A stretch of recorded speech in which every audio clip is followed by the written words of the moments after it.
Hi there, James Wedmore here. I'm host of the Mind Your Business podcast and founder of the Rapid Growth System for online experts looking to scale their business, Business by Design. And if you don't know me, I've actually been running an online business for the past 15 years now, and I primarily do that with digital products. And I don't think I need to tell you that digital products are hands down the most profitable and fulfilling business model that exists online. Think about it. What else allows you to take your genius, your wisdom, your expertise, and package it in a way that you build it once and continue to get it into the hands of thousands, reach people all over the world, and start getting paid to make a difference? That's what I've done. And chances are, if you're listening to this, that's what you want to be doing as well. But let's face it, it's hard. It's super overwhelming. And everyone seems to be teaching that one thing. Like you have to be doing this to be successful, or this is the answer to get more customers, or this is the platform or tool you need to be on in order to reach more people. But the problem is, business is not whittled down to just one thing. And until you take a holistic approach to running your business, chances are you'll be missing more than one thing. And that's where I come in. This June, I am hosting the first of 3 live training workshops called The Rise of the Digital CEO. In this training, you're going to walk through and see behind the curtain of my 8-figure digital product-based business, so you can see the exact 5 gears that run my entire business. Whether you're just starting out, or you're struggling to sell your course, or you're ready to scale it and take to the next level, you're going to see what today's most successful digital CEOs are doing differently to attract more clients and customers and sell more of their digital products. To step into the role that your business needs, head on over to businessbydesign.net/rise. So you've had to part ways with a client.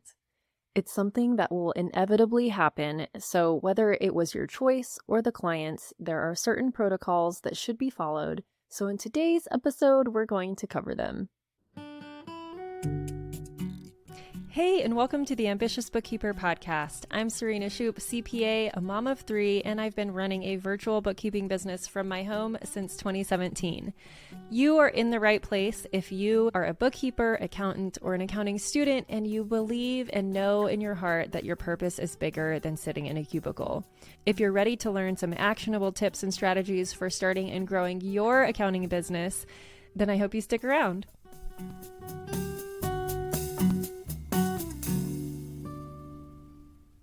Now, what do you do when a client fires you? Or what about when you fire a client? Should things be handled the same either way? In short, yes. So let's talk about what to do when you part ways with a client. First and foremost, however the relationship ended, try not to spiral or take it personally. If the client fired you and gave you some sort of reason related to your professionalism, your capabilities, or your customer service, use this as a learning experience to update your processes, fill gaps in your knowledge, or to increase your team capacity. Thank them for the feedback and have the integrity to take what you learned and implement a change so this doesn't happen again.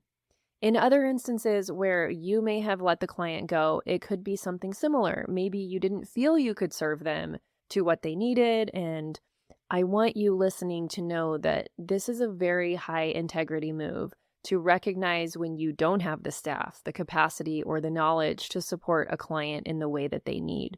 Regardless of which scenario that you may fit into, this means nothing about you as a person, unless you were fired for actually being unethical, which I highly doubt you are listening to my podcast if that's the case.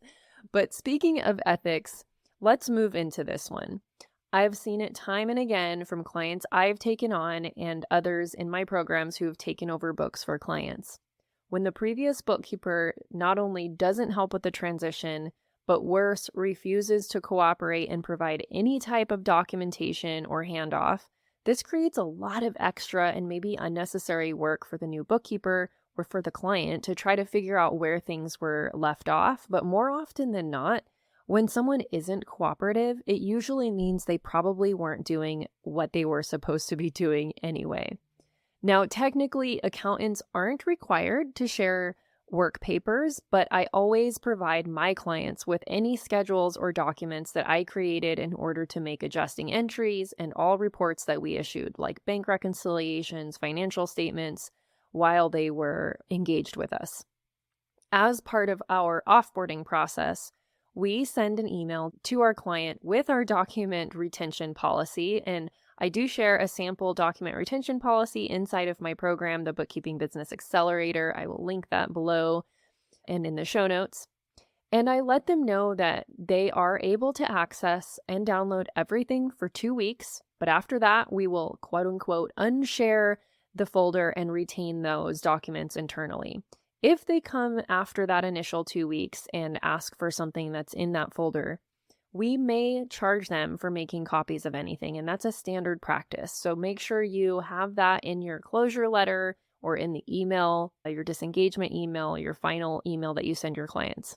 Speaking of offboarding processes, we also have a task list that we start anytime we're engaging with a client. So along with documents, we let them know that any logins that we created on their behalf, usually for sales tax purposes or things like that, and also remind them of the logins that they created for us to remove our access to bank accounts, other software programs, things like that.